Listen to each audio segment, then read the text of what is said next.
Kisah kaum Sodom, kaum yang melakukan perbuatan sangat kotor dan belum pernah dilakukan oleh penduduk di bumi sebelumnya, yaitu saling menyukai sesama jenis. Allah sangat membenci perbuatan ini dan melarang umatnya untuk menyukai sesama jenis. Allah telah menyebutkan dalam firman-Nya pada Al-Quran Surat Al-Anbiya ayat 74-75 bahwa semua penduduk di negeri orang-orang yang syoleh, banyak pendatang di kota Sadum yang seringkali menjadi korban perbuatan buruk mereka. Mereka yang berani melawan, tak segan-segan akan dibunuh. Jika orang yang menjadi pendatang merupakan pria tampan, maka ia akan menjadi rebutan penduduk pria. Begitupun sebaliknya pada kaum perempuan. Nabi Lut dengan sabar membimbing mereka agar menyadari perbuatannya. Tetapi tak seorang pun ada yang mau mendengar. Bahkan kaum Sadom mengancam dan melakukan kejahatan kepada Nabi Lut hingga berniat untuk mengusir Nabi Lut dari kota tersebut. Hal ini sebagaimana yang dikisahkan dalam Al-Quran Surat Asy-Syu'ara ayat 160-167.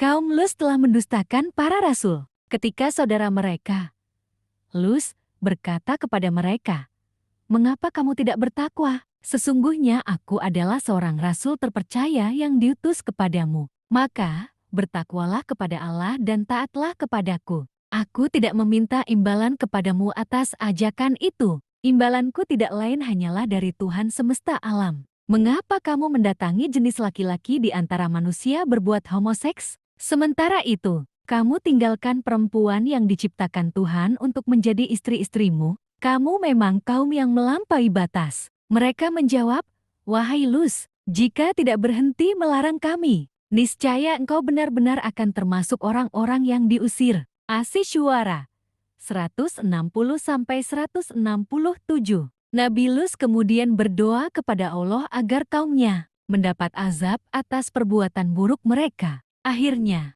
Allah mengirimkan malaikat sebagai tamu yang menyamar dalam bentuk para pemuda tampan. Hal ini membuat kaum Sadom berbondong-bondong mendatangi rumah Nabi Lut dan meminta untuk menyerahkan para pemuda tampan tersebut kepada mereka. Kemudian para malaikat itu pun mengungkapkan siapa mereka sebenarnya dan mengabarkan bahwa Allah akan segera menurunkan azab di waktu subuh. Nabi Lut dan para pengikutnya diminta untuk meninggalkan kota Sadum di malam hari. Selama keluar dari kota Sadum, mereka tidak boleh menoleh ke belakang supaya tidak melihat siksaan yang akan terjadi. Dikala subuh tiba, Allah menurunkan azab yang sangat dahsyat berupa longsor dan hujan batu di negeri Sadum.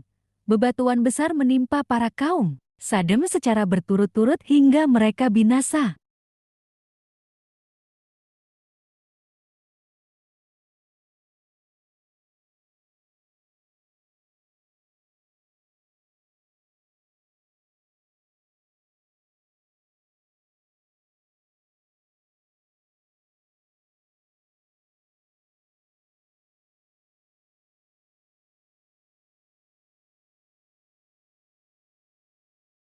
Sadom melakukan perbuatan keji, kecuali orang-orang yang tinggal di rumah Nabi Lut. Kepada Lut, kami telah berikan hikmah dan ilmu, dan telah kami selamatkan dia dari azab yang telah menimpa penduduk kota yang mengerjakan perbuatan keji. Sesungguhnya, mereka adalah kaum yang jahat lagi fasik. Kami memasukkannya Nabi Lut ke dalam rahmat kami.